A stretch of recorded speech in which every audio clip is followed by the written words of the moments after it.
Hare Krishna Pada Paramahansa Acharya Santara Sata Shri Srimad Bhagavatam Charanaravindam Bhaktivedanta Swami Prabhupada Ki Jai Ananta Gauri Vaishnava Ki Jai Namacharya Srila Haridas Thakur Ki Jai Namesake Mahor Shri Krishna Chaitanya Prabhu Nityananda Shri Advaita Gadadhar Shri Vasari Gaura Bhaktivinoda Ki Jai Shri Shri Radha Krishna Gopa Gopinath Shama Kunda Radha Kunda Giri Govardhan Ki Jai Vrindavan Mathura Dham Ki Jai Navadvip Dham Ki Jai Jagannath Puri Dham Ki Jai Samvita Bhaktivinoda Ki Jai Gaur Premananda Hari Hari Bol. All glories to the assembled devotees. All glories to the assembled devotees. All glories to the assembled devotees. All glories to Sri Guru and Sri Gauranga. All glories to Srila Prabhupada and all glories to all your wonderful spiritual masters.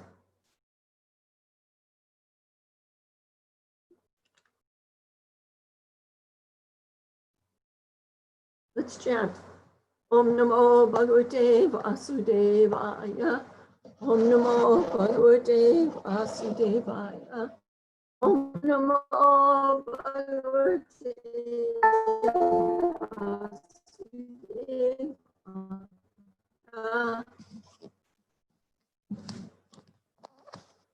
So today we are reading from Srimad Bhagvatam, 3rd canto, chapter 3, text 5.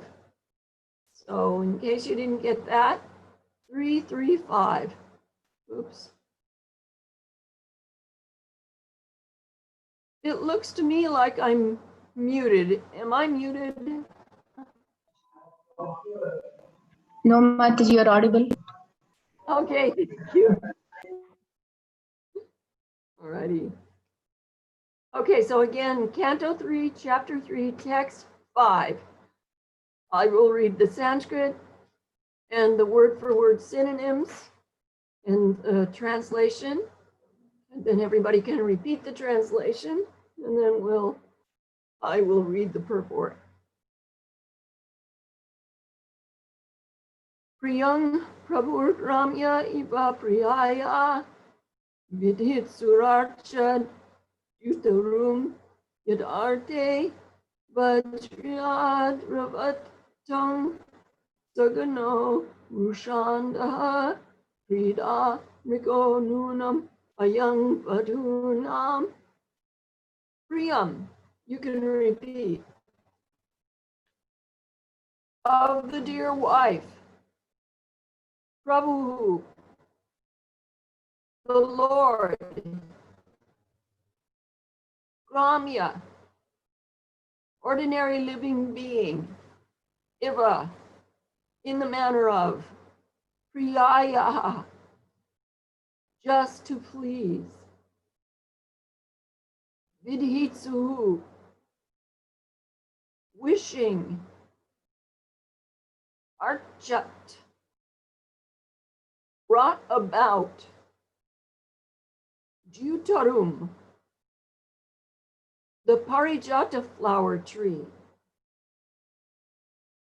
Yat, for which, Arte, in the matter of, Vajri, Indra, the king of heaven, Adravatam,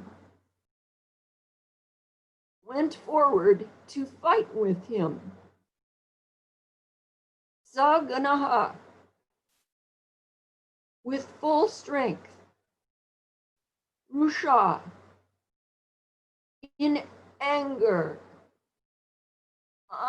Andhaha, blind. Kridamrigaha, henpecked. Nunam, of course. Ayam, this. Vadhunam, of the wives. Translation: just to please his dear wife, the Lord brought back the parijata tree from heaven, just as an ordinary husband would do. But Indra, the king of heaven, induced by his wives, henpecked as he was, ran after the Lord with full force to fight him.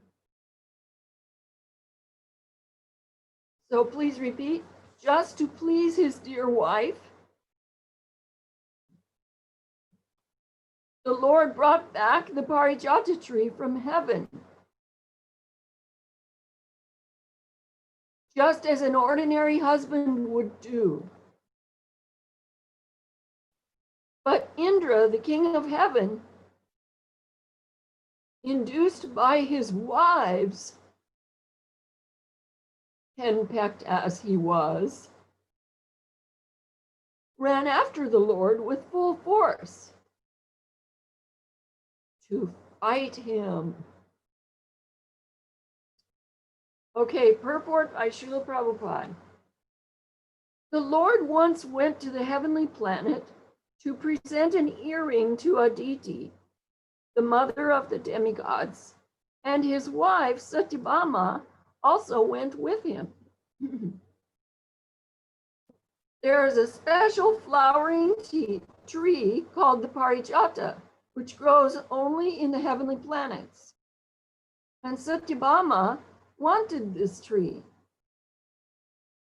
Just to please his wife like an ordinary husband, the Lord brought back the tree. And this enraged Vajri, or the controller of the thunderbolt. Indra's wives inspired him to run after the Lord to fight. And Indra, because he was a henpecked husband and also a fool, listened to them and dared to fight with Krishna. He was a fool on this occasion because he forgot that everything belongs to the Lord. There was no fault on the part of the Lord, even though he took away the tree from the heavenly kingdom. But because Indra was henpecked, dominated by his beautiful wives like Shachi, he became a fool. Just as all persons who are dominated by their wives are generally foolish. Indra thought that Krishna was a henpecked husband who only by the will of his wife Satyabhama took away the property of heaven. And therefore he thought that Krishna could be punished. He forgot that the Lord is the proprietor of everything and cannot be henpecked. The Lord is fully independent, and by his will only, he can have hundreds and thousands of wives like Satyabhama. He was not, therefore, attached to Satyabhama because she was a beautiful wife, but he was pleased with her devotional service and thus wanted to reciprocate the unalloyed devotion of his devotee.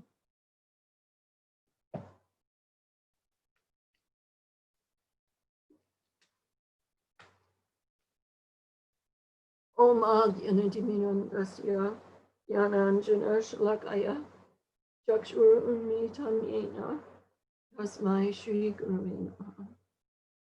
Mukam Karoti Vachalam Pangum Angayate Girim Yat Kripatamaham Bande Shri Gurun Dinataranam. Pancha Kalpatarubhyascha Kripa Sindhubhya Evacha Patitanam Pavanebhyo Vaishnavebhyo Namo Namaha. Shraddha, did you turn on the streaming yet? Yes, Mataji, we are live. Okay, good. Okay. Because I was thinking, if we turn it on after the purport, then everybody misses out, you know, all those people who didn't get to be there for Saturday evening, they miss out on hearing the Bhagavatam. So good that you already turned it on. So let's go back to the word for word synonyms. There are a couple of interesting words here. One of them is gramyaha, which means ordinary living being. And remember the term gramya kata? It means village talk. So what it really means is the talk of ordinary persons.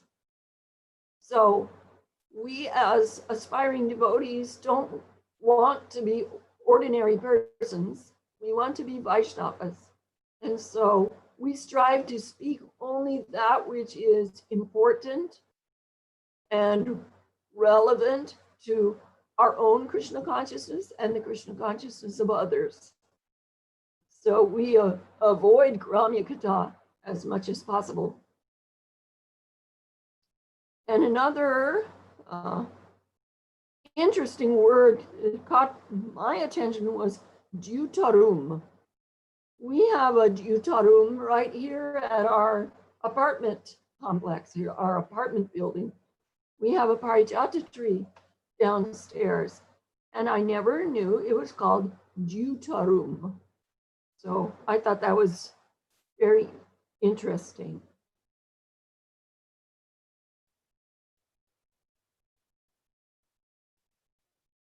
Oh, and another interesting word is Krida Mriga, henpecked.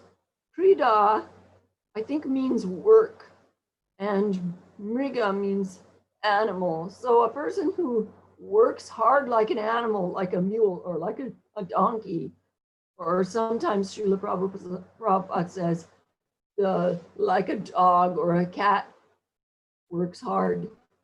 Usually, though, he points out the example of an ass, which is a donkey. So, Mriga, Krida Mrigaha, henpecked, means that he works hard to satisfy his wife because he's controlled by her. And that's a very degraded position for a man to be in. So now translation, just to please his dear wife, the Lord brought back the Parijata tree from heaven, just as an ordinary husband would do. But Indra, the king of heaven, induced by his wives, henpecked as he was, ran after the Lord with full force to fight him. Okay, so just one interesting point in the translation is that an ordinary husband would go after something that his wife asked him for. So that's an ordinary thing. That's not an unusual thing. And in the chapter that we just read this week, we learned about the chapter in Secrets of Fascinating Womanhood. We learned about how to ask for things. It will be more carefully dealt with in next week's chapter, but this week we got a little bit of an idea. So if we are the wife of a man who's a devotee and we are also trying to be a devotee, then when we please our husband by asking him sweetly in a childlike way for something that we need, then that's very pleasing to him. And in turn, it becomes pleasing to Krishna.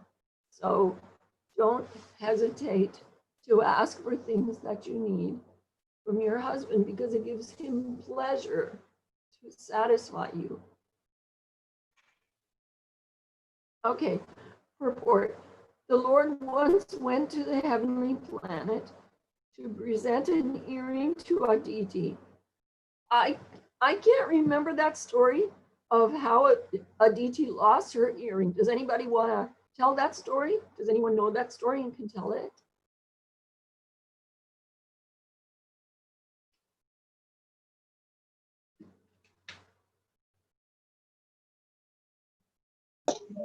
Mataji, didn't Narakasura steal her earring? Oh, that's very possible. I don't remember. Anybody may be able to confirm that, but you read more than anyone in our group, so I'm trusting your memory. Okay, so anyway, so he went to return the earring to Aditi, and Satyabhama was with him. And what happened was, Satyabhama, when she got down, Shachi came and greeted her. And then Shachi took her to meet Aditi. And Aditi really liked her. She took such a liking to Satyabhama that she wanted to show her around the heavenly planet there, Indraloka. So she was showing her all around, and she showed her the Parijata tree. And Satyabhama didn't say anything. She just, expressed that it was very pretty and she liked it and stuff.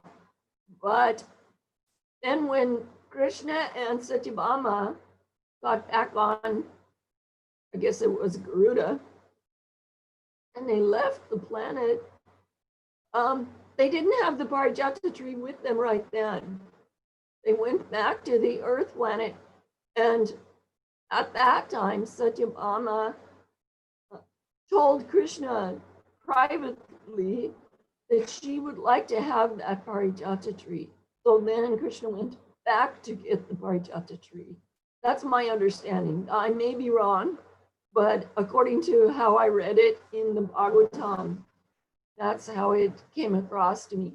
And so what I wanted to say about that is that Satyabhama asked Krishna in a very trusting, childlike, simple-hearted way that, my dear Prabhu, I really would like to have this tree.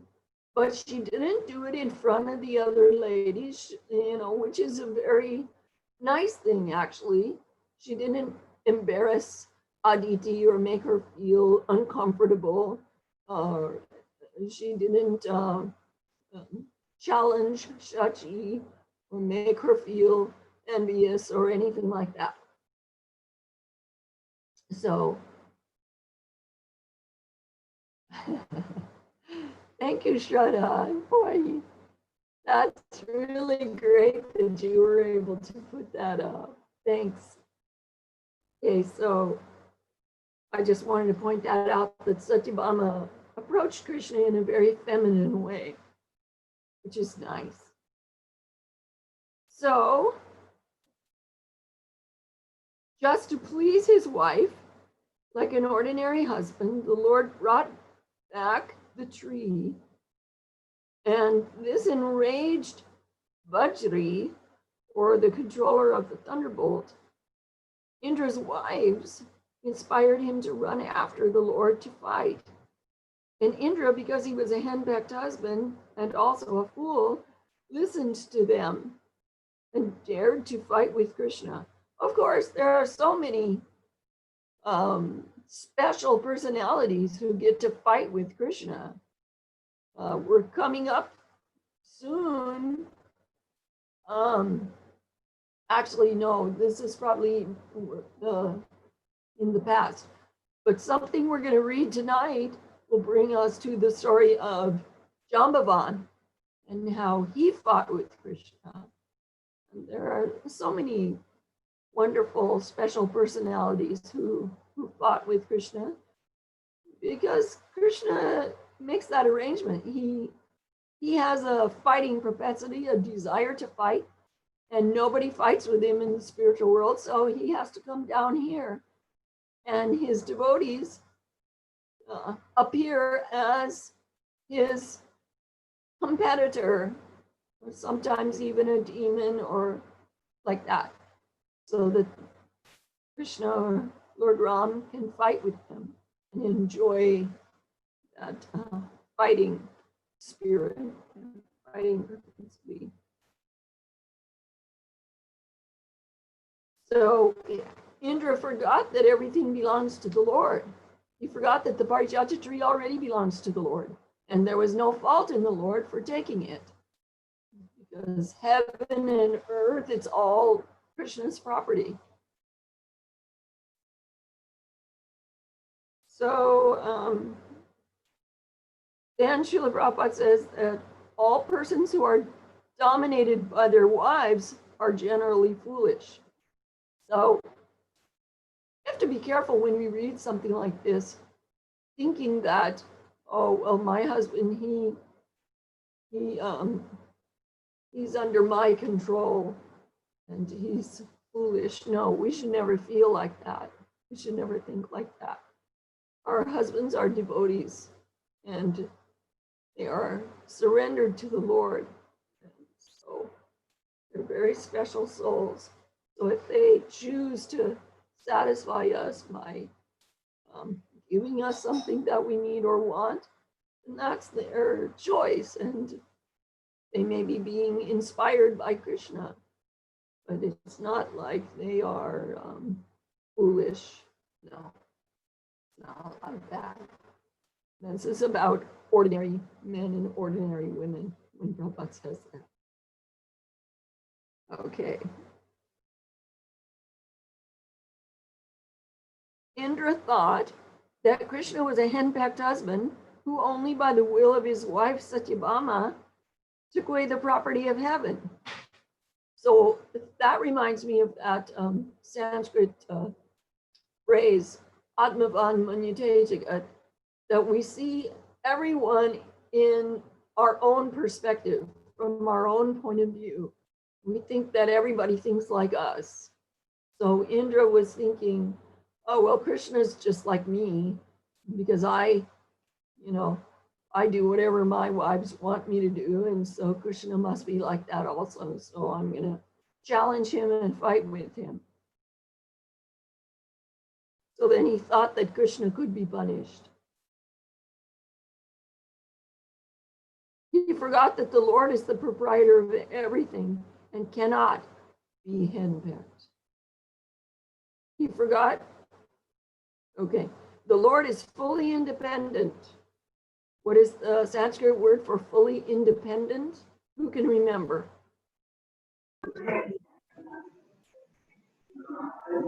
Swarat. Very good, thank you. Okay, so the Lord is Swarat, he's fully independent. And by his will only, he can have hundreds and thousands of wives like Satyabhama. He was not, therefore, attached to Satyabhama because she was a beautiful wife, but he was pleased with her devotional service. And thus, he wanted to reciprocate the unalloyed devotion of his devotee. Just like in Braja, when Krishna, he has so many gopi friends, he's not attached to them because they're beautiful women. He's satisfied with their unalloyed, uninterrupted devotional service, their love for him. Okay, so now we're going to go to the sharing screen. Something got messed up on my computer. I'm so sorry, Shraddha. I don't see the little icon that I'm supposed to click to be able to share the screen. There it is, yay. No, sorry, I haven't made you co-host. Sorry, let me do that.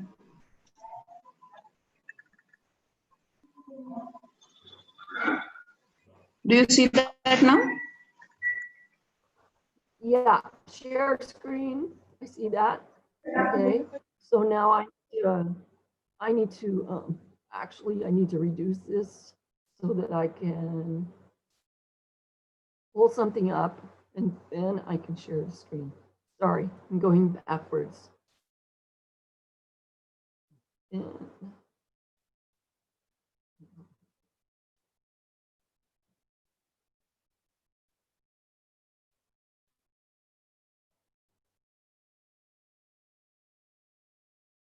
Okay, so now back up to here, back up to here, and back to here. Okay, here it is. Okay, so can everybody see this?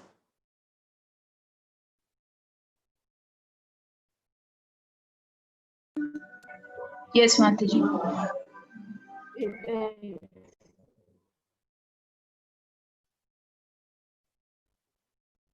Okay, so since we studied a verse and purport that included Satyabhama, I wanted to look up a little more information about Satyabhama.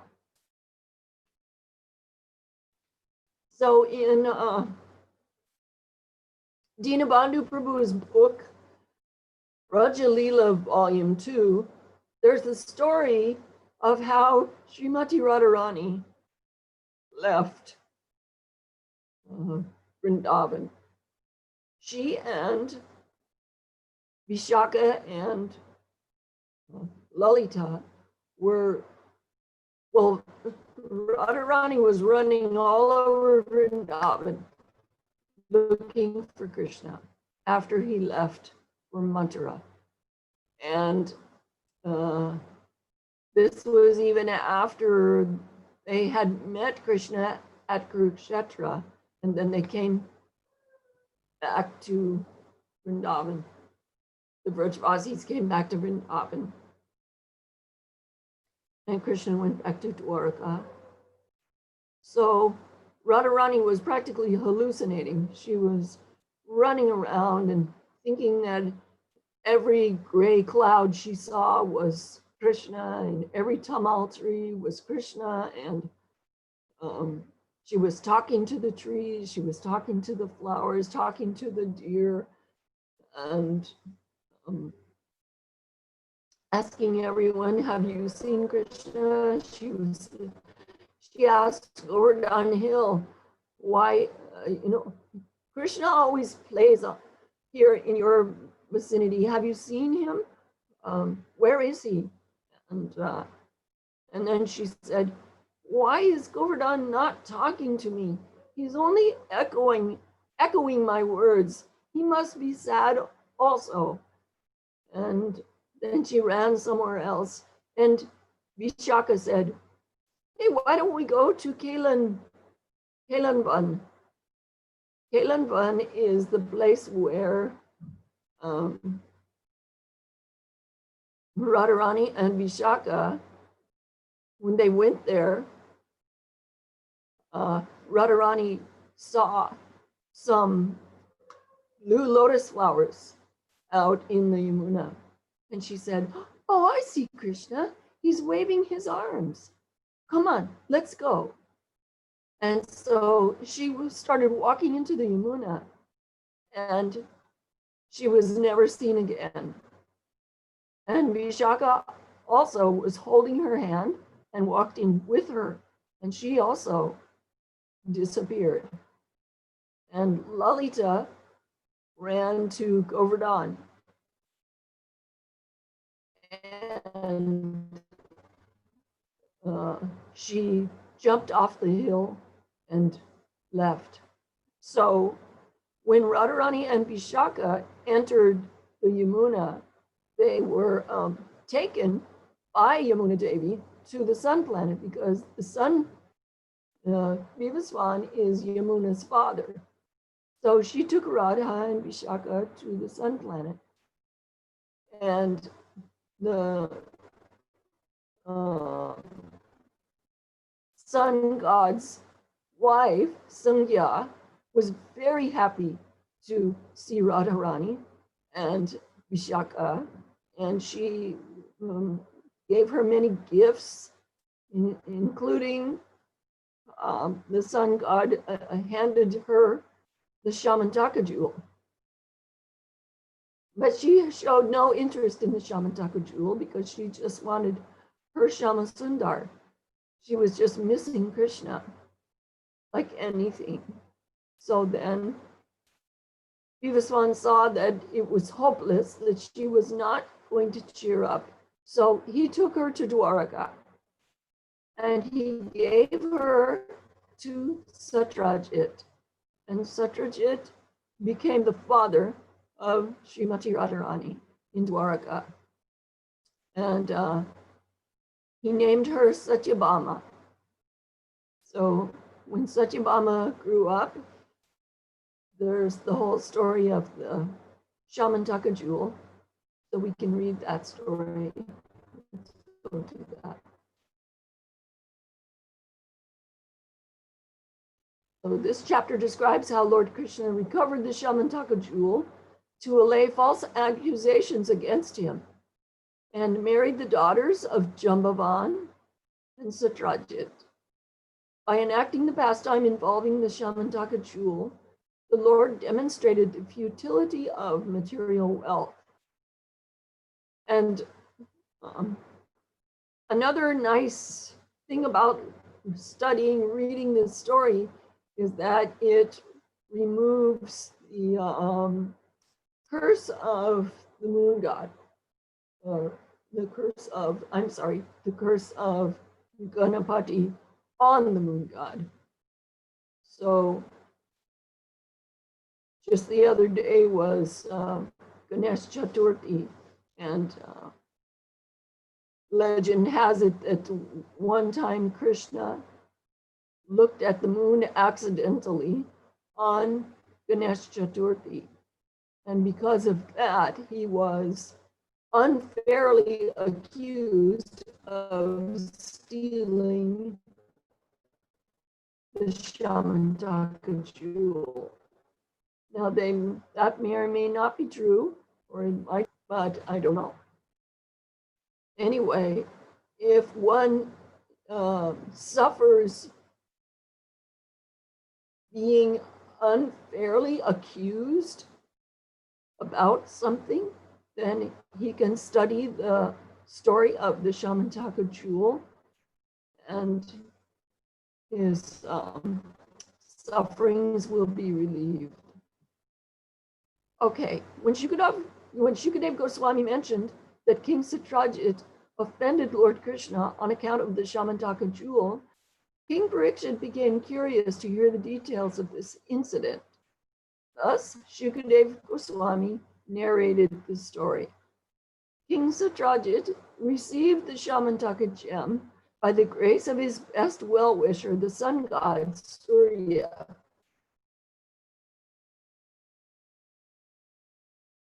After fastening the gem to a chain, which he then hung around his neck, Satyajit traveled to Dwaraka.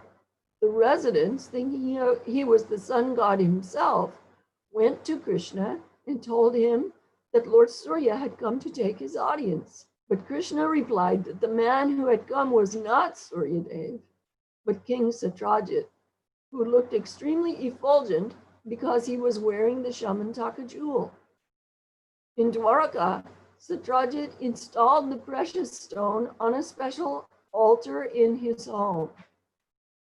Every day, the gem produced a large quantity of gold, and it had the additional power of assuring that wherever it was properly worshipped, no calamity could occur.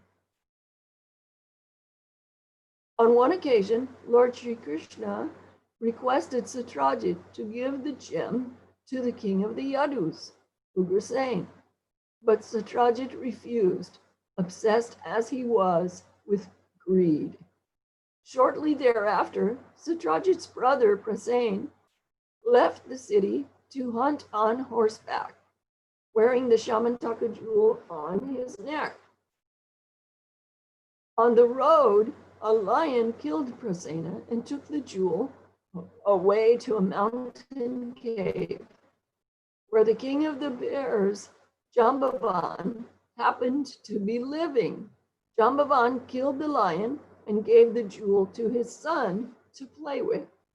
When King Satyajit's brother did not return, the king presumed that Sri Krishna had killed him for the Shamantaka gem. Lord Krishna heard about this rumor circulating among the general populace, and to clear his name, he went with some of the citizens to find Prasena. Following his path, they eventually found his body and that of his horse lying on the road. Further on, they saw the body of the lion Jambavan had killed. Lord Krishna told the citizens to remain outside the cave while he went in to investigate. The Lord entered Jambavan's cave and saw the Shamantaka jewel lying next to a child. But when Krishna tried to take the jewel, the child's nurse cried out in alarm, bringing Jambavan quickly to the scene. Jambavan considered Krishna an ordinary man and began fighting with him. For 28 days continuously, the two fought, until finally Jambavan grew weak from the Lord's blows. Just a little side note here is that there was no need for the Lord to fight for 28 days because he could have killed Jambavan without even hitting him, just by thinking of killing him. But the Lord enjoyed 28 days of continuous fighting. Now, understanding that Krishna was the Supreme Personality of Godhead, Jambavan began to praise him. The Lord touched Jambavan with his lotus hand, dispelling his fear, and then explained everything about the jewel. With great devotion, Jambavan gladly presented the Shamantaka jewel to the Lord, together with his unmarried daughter, Jambavati. Meanwhile, Lord Krishna's companions, having waited 12 days for Krishna to come out of the cave, returned to Dwarka despondent.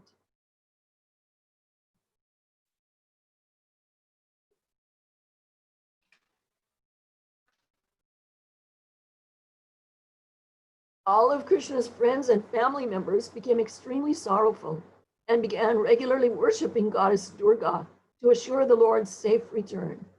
Even as they performed this worship, Lord Krishna entered the city in the company of his new wife. So just see how the Lord is so kind to Durga Devi and to the worshippers of Durga Devi that he satisfied their desire by returning right when they were in the midst of worshiping Durga Devi, to beg her to send Krishna home safely. So Krishna, even though, this reminds me of the Battle of Kurukshetra, how Krishna told Arjuna, even if you don't fight, all these guys are going to be dead because I've already killed them. They're not a single one of them is going home alive. So whether you fight or not, they're all going to die. So Krishna returned to Dwarka, whether they worshipped goddess Durga or not. But he is so kind that he gives them the impression that they have brought about his safe return by worshiping Durga. Okay, so Krishna summoned Satyajit to the royal assembly, and after recounting to him the entire story of the Shamantaka jewel's recovery, he gave the jewel back to Satyajit. Satyajit accepted the jewel, but with great shame and remorse.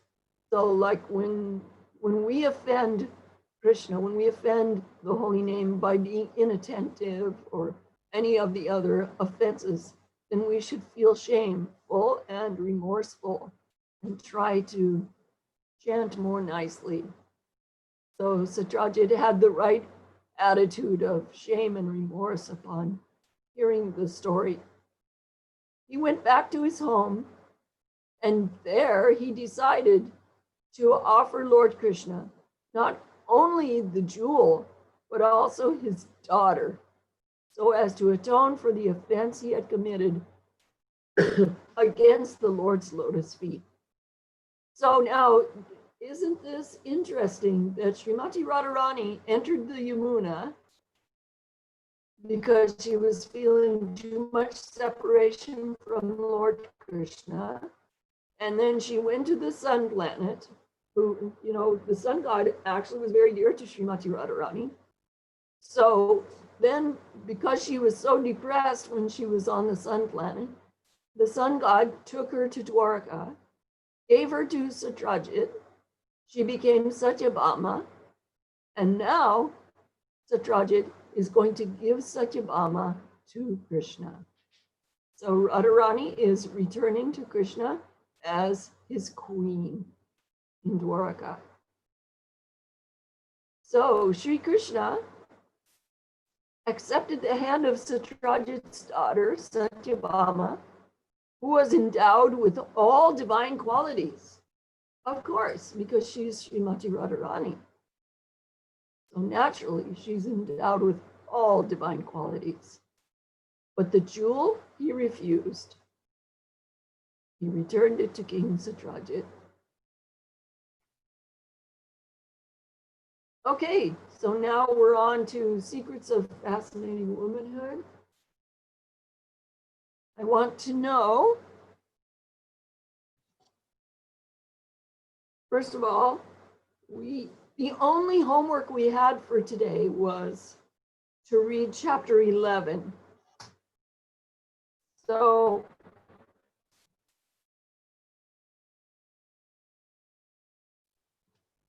chapter 11, I think, starts on, you share it, come here.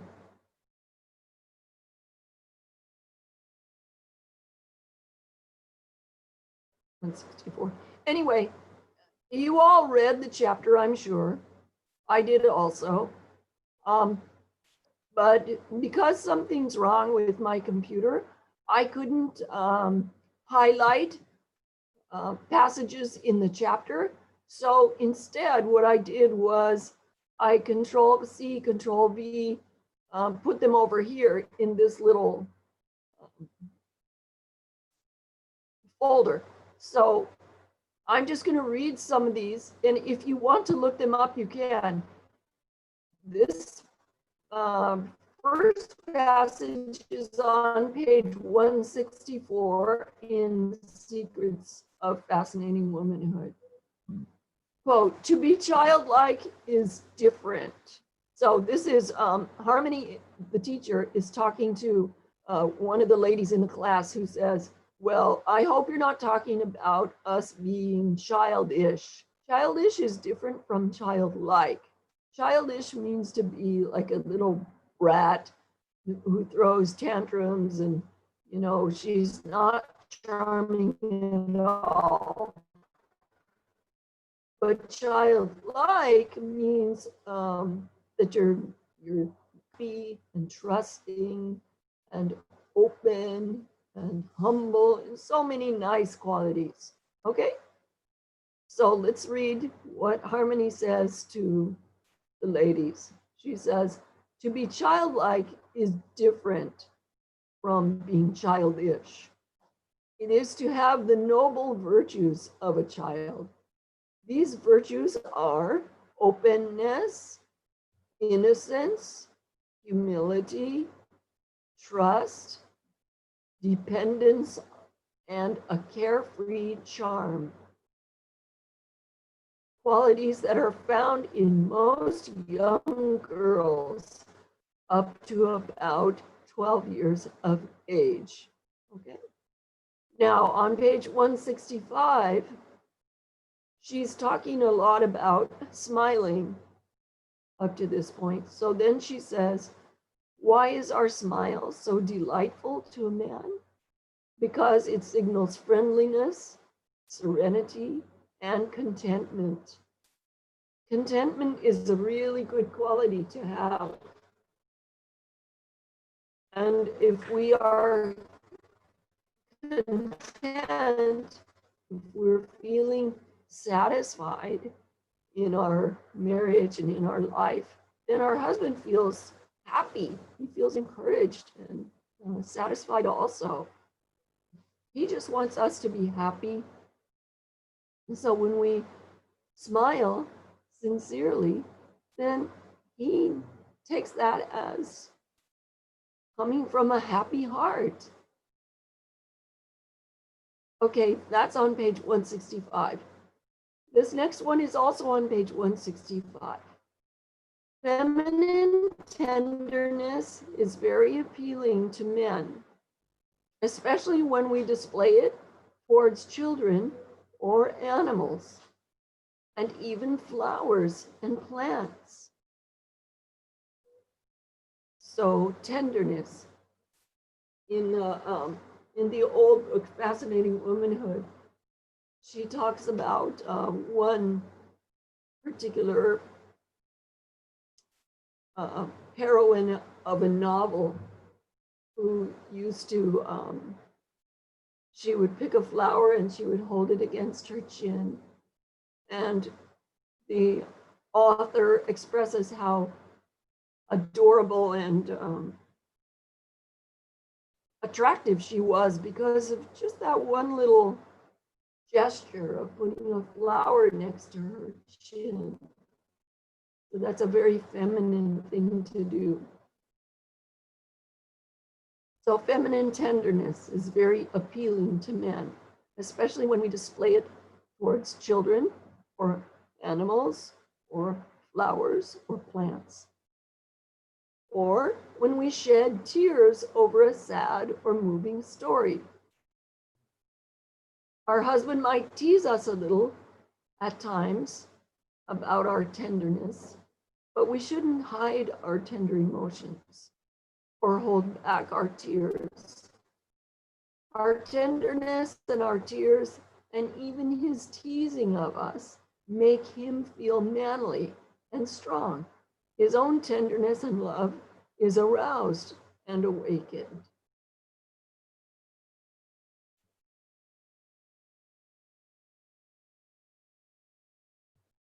Okay, so now she's talking about, in this next passage, she is talking about what are things that make us seem unfeminine, make us seem masculine. Of course, we will never drink alcohol, but some of us, if we're a little bit passionate type of a person, we may once in a while use a swear word. So we should remember that that makes us appear masculine to our husbands. So we should control that. Loud laughing makes us appear masculine. Telling jokes is a man thing. Just about any loud, boisterous behavior, even whistling. There are certain kinds of whistling. You can whistle a pretty tune, or you can go and make a really, really loud sound. So that kind of whistling is definitely masculine. So those things are unfeminine in the eyes of men. Boisterous, loud behavior and loud, shrill whistling. But there are lots of other things we should also avoid too, like shaking hands too firmly. Of course, here in India, we ladies, when we meet a man, we don't shake hands with him, we pranam. So that's a better way to greet a man. Driving a truck. I used to drive a small truck. My husband has had 3 or 4 trucks over the period of the last 40 years, and I've always driven every one of those trucks. And I never knew that driving a truck is unfeminine. But actually, I think she's talking about a big truck, like a big semi, the kind that carries goods down the highway. Here we call them, what's it called? I forget. Anyway, they have big trucks here in India that you never see a woman driving. So the guys are the truck drivers here. So even a van or like an SUV, or too large of a car, or a high-powered sports car, or a motorbike, if we don't feel feminine doing it, we should try to avoid it. There is a golden rule of fascinating womanhood. Watch what men do and do the opposite. Okay, so now Beth is speaking. She says, I can see what you're driving at, but it's very difficult when you're working all day with men and doing the same sort of work as them. So then Harmony says, you're so right, Beth. It is difficult. That's why Fascinating Womanhood teaches that we should not try to succeed in man's pushy, aggressive world. Our femininity diminishes by degrees without us noticing it. We sacrifice our gentleness and our grace. On the other hand, a feminine environment, in other words, if you stay at home, you create a beautiful environment at home, very loving, a place where it's comforting for your husband to come home to, very clean and nicely decorated.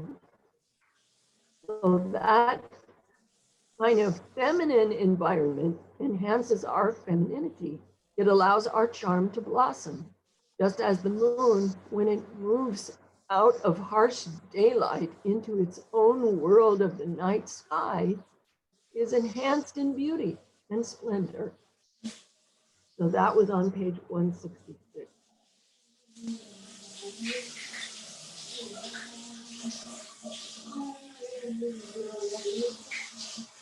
More than anything else, our choice of words and the tone in which we speak them will make or break our marriage. Our tongue will bring us happiness on earth or hell on earth. We hold the key. So that's on 166. Okay, now that was the point at which I started hurrying and I didn't get the page numbers written for these last few quotes. First and foremost, we must think before we speak. We should ask ourselves, is it kind? Is it true? Is it necessary? How will it make my husband feel? Then when we do speak, we should phrase what we say in a positive and loving way. This can be hard to do when we're irritated or angry, but it is so vitally important. It makes all the difference in the world. Every sentence we speak to our husband spoken positively and lovingly. Otherwise, it is better to remain silent. So then what happens if your heart is full of anger and resentment and you really want to say something and you don't want to offend your husband, you don't want to make him angry, then how do you deal with that? Well, we've talked about this in the past, and there are ways that Helen Andelin teaches how to deal with anger, and that's going to come up in the later chapter.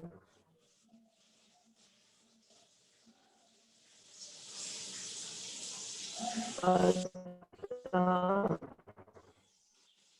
right now, what I do, and it seems to work really well for me, is that I try to be silent when I'm angry I practice silence. And instead of talking to my husband, because if I say something out of anger, it may offend him. But so then instead of talking to him, I talk to Krishna. And I reveal my mind, I reveal my heart to Krishna. I even ask him to accept the anger that's in my heart because I want to give Krishna something, but I have nothing right now except anger.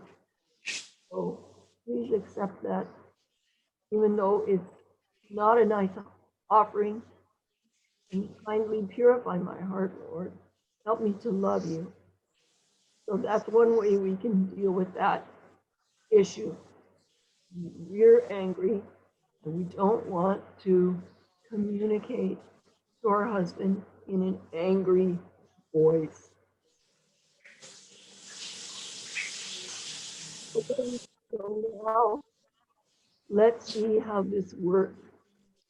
Okay, so Harmony is giving an example of some opposite ways that we can speak, some alternative choices. She says, give me some everyday examples of things we say to our husbands negatively. They usually call it nagging. If we can read positively to show what I mean, I'll write them on the board. Who's going to start us off? Okay, Sonia. So then she writes on the board negative and positive. So under negative, she writes, when are you going to mow the lawns? They look awful. So that's the wrong way to approach your husband. And then on the positive side, in this case, she says, we say nothing because we should know that he can see that the lawn needs mowing. That's his department. Okay. Okay, so now I changed the word from like darling or whatever she used to Prabhu. Don't be late getting home tonight, Prabhu. I've got to go out at 6:30. So that's a no-no to speak like that to our husband. This is a better way is to say, I'll have dinner or I'll have prasadam ready for you by 5:30 tonight, Prabhuji. I need to go out soon after that. And say it as you kiss him goodbye in the morning. Okay, here's another wrong way to speak. The car's nearly out of gas again. Why don't you keep an eye on it? Okay, and instead of saying it in a negative way like that, we can put it in a positive way and say, is it okay for me to use the card to fill the car, darling? It's nearly out of gas. I know you're busy. So see how nice that is? She's asking to use the credit card. She's recognizing that her husband is busy. And she's calling him a sweet name. So that's much more positive. Okay, here's another negative example, how we should not talk. Why do you sit there in front of the TV and watch those stupid sports all weekend? There's loads of jobs that need doing. The clothesline is falling to bits. Okay, so instead of talking like that, we could say, Prabhu, please fix my clothesline when you get time today. And say it with a smile and maybe a kiss on his forehead. And as you do something nice for him, like bringing him a cool drink. So that's much more positive. Okay, another negative thing is, don't touch me, I'm not in the mood for sex. A more positive way to refuse him would be, darling, would it be all right if we waited until another night when I'll feel more in the mood? You turn over and I'll snuggle into your back. Okay, so you can see the difference.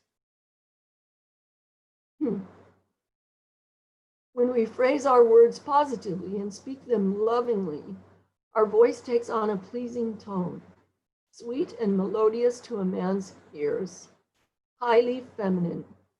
But when we speak negatively or critically or crudely, crude means to use curse words, or even too loudly or forcefully, our voice takes on an unpleasant, irritating tone to a man. It can immediately arouse resentment. We come across as nasal or harsh or masculine. It causes his tenderness and love to wither, just like spraying a lovely flower with weed killer. When our husband hears us yelling at the children, it has almost the same effect on him. He loses respect for us. We fall off our pedestal, so to speak. Speak cheerfully with a melodious lilt in your voice. So unless it is a very serious subject, our voice should have a cheerful, gentle, smiley tone to it. It should radiate confidence and serenity. When we speak like this, our voice takes on the melodious quality and musical lilt that is highly appealing to men. So then Beth says, I'm not sure what you mean by a musical lilt. Then Harmony says, well, it's not that easy to describe in words, Beth. The opposite would be a depressed monotone. You know what a monotone is, girls? Monotone is when you speak just like this and you never make your voice go up or down. It's very boring. So some people actually talk like that. It sounds awful. So to speak with some musical sound in your voice is much more attractive. I can probably best describe it as similar to the voice we women use to talk to babies, sort of melodious and musical, full of love and delight, and smiling as we speak. Men find it delightful and highly feminine. Some of the class laughed. It's true, smiling teacher. Our laughter should also have the same musical lilt and be spontaneous, yet gentle. Know when to stop talking.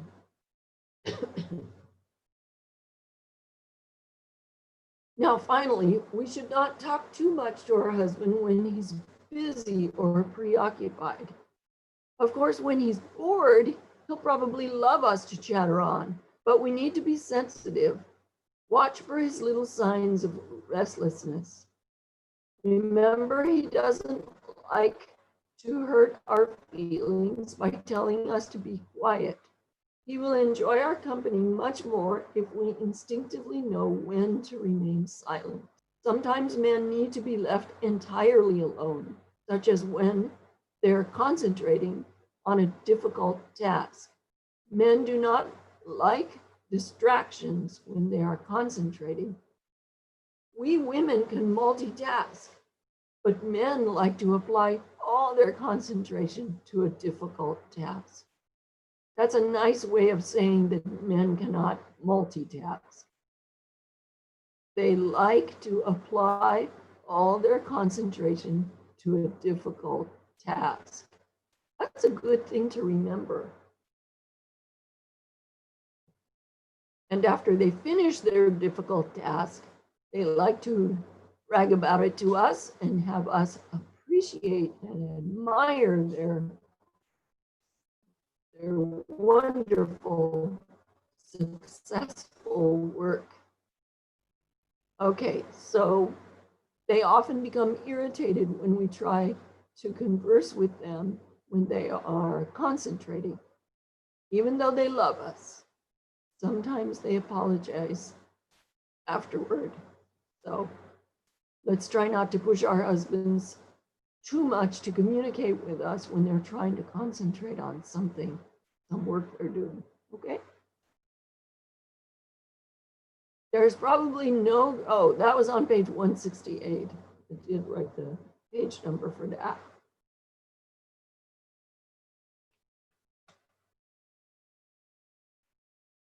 There's probably no greater joy for a man than to hear his wife singing with a happy heart. Why? Because it's like pure admiration. It signals to him that you are happy with the life he is providing you. That makes sense, doesn't it? It totally makes sense. So this week, this previous week, because we read in the assignments last week, even though we didn't do those assignments necessarily because they weren't part of homework, I was aware of that assignment and I thought about it quite a lot during the week, and I made sure that I was happily singing many times during this last week. And my husband didn't say anything to me, but it just makes sense to me that it would make him feel happy because it communicates to him that I am happy. So that's good. It's a good positive thing. Okay, so now just one other thing. Men like things to be technically correct, even in romantic matters. I forget exactly what that was in reference to. It's on page 169, so you can look it up. I may look it up again also. Now let's sum up the fascinating womanhood rules for femininity when speaking to men. Number 1, we should always phrase our words positively and lovingly. Number 2, our voice should be cheerful, clear, confident, and gentle.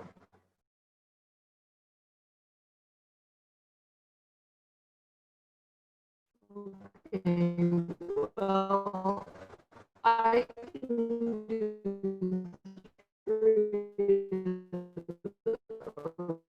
my voice is not clear, it's scratchy, but I can. Number 3, our voice should have a melodious lilt to it, like we women use when talking to babies. Number 4, we should be able to laugh freely and often, but not loudly. So this might take some practice for some of us, especially those of us who were brought up in the West. We may have learned how to laugh very loudly and boisterously. So we need to work on changing that, improving that area. These qualities are feminine and highly appealing to men. But even more appealing is feminine singing and gentle, spontaneous, feminine laughter. Okay, so that was a little summary on page 170. Now we come to humor. Is everyone doing okay? This is going on past 8:15 now. If anyone needs to leave and sign off, that's okay, you go ahead. We thank you for coming. And we just have another few minutes to go. So anybody who wants to stay, we're very happy to have you stay. Okay, so now we come to humor. We must be so very careful here. Humor can be a real minefield in our relationship with men. We should try and have a sunny smile, gently tease a man now and then about his masculine traits when he's alone. We must never, never tease him or make a joke about him in the presence of other men or women. We have to be so careful about that. But whether done in private or public, Unless our teasing or our joke makes a man feel more masculine, and that is rare, he will never appreciate it in any way. He will be deeply hurt. He may never forget it. This is so serious to a man that in a courting situation, it can easily kill his developing love for a woman stone dead. His relationship with her will effectively end there and then. The woman is often mystified as to why, and the man will not reveal the real reason. So please remember, teasing or joking with your husband or any man or your son about his masculine shortcomings can seriously wound his pride. Besides all this, a woman cracking jokes and making smart remarks in mixed company is seen as behaving in a masculine manner by most men. She is degraded as a woman in their eyes. Just see, this is so much like what Srila Prabhupada says about a society in which men and women speak together as equals is a low-class society. Oh, this is one thing that Helen Andelin talks about in Fascinating Womanhood. She just mentions it, that men dislike seeing bra straps or other exposed underwear. So keep your underwear hidden properly.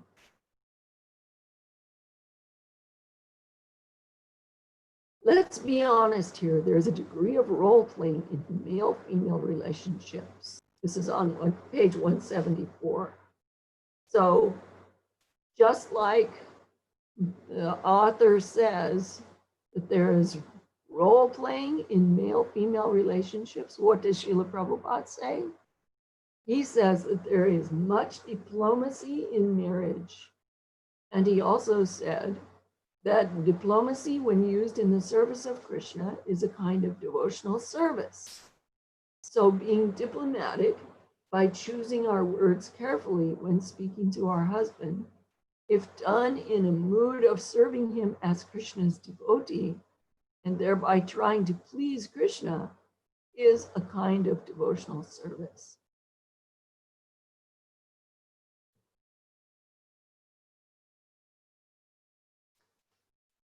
Next quote.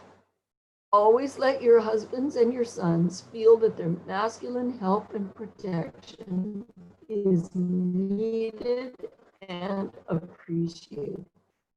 Let them feel that you cannot get along without them. Men like to feel this way. Most of us women like to feel this way too, once we become used to it again.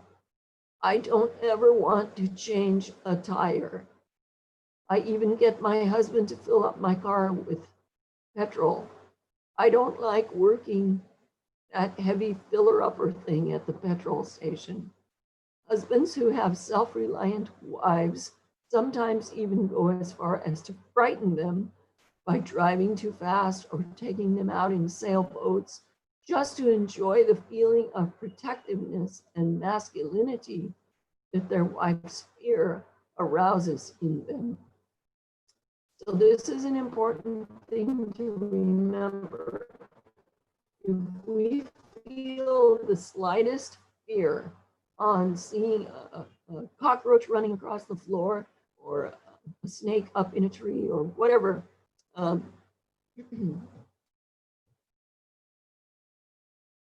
then we shouldn't hide that fear from our husband, because it gives him pleasure to see us fearful and vulnerable like that. It makes him feel powerful and masculine and manly. Okay, next quote. Oh yeah, she was talking about feminine clothing, and she mentioned how feminine saris are and how Indian women look so beautiful in colored feminine saris. The more your husband feels that you want his protection and his masculine abilities, the more lovable and appealing you become to him. Okay, so that's kind of repeated again. When we ask him to change a tire on our car or remove a spider, we are not imposing on him. In fact, it makes him feel manly. He might grumble a bit, but he'll feel a glow of masculine satisfaction and pride after he's helped you. And we shouldn't hide any fears from him that we have strange noises or even heavy traffic. He might tease us a little when we tell him of our fears, but it will make him feel strong and masculine, especially when we cling to him fearfully. Self-reliant women never win a man's heart. Okay, so I think we've gone on long enough.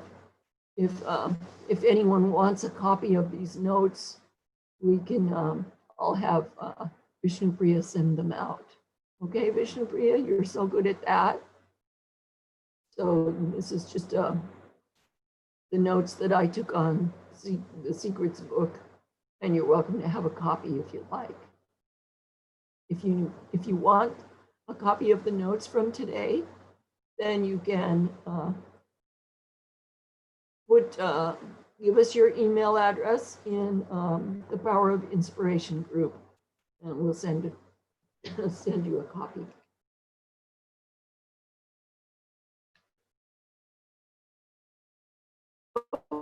Okay, does anyone have a question or a comment or a realization or want to tell something that they wrote in their love booklet?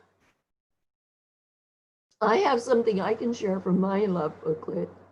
For the past 5 days, my husband has volunteered to do the devotee dishes.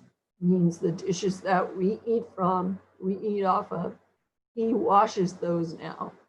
So I wrote that in my love booklet. Does anyone else have a little thing they can share?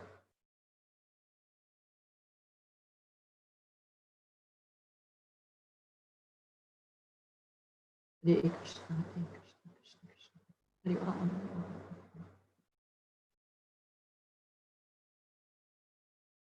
Hare Rama. If no one has a question or a comment or a realization that they want to share, that's okay. We'll just go ahead and close the meeting, and we'll just say good night to everyone. Thanks everybody for being here. All glories to Srila Prabhupada. All glories to Srimad Bhagvatam. Thank you all for your participation.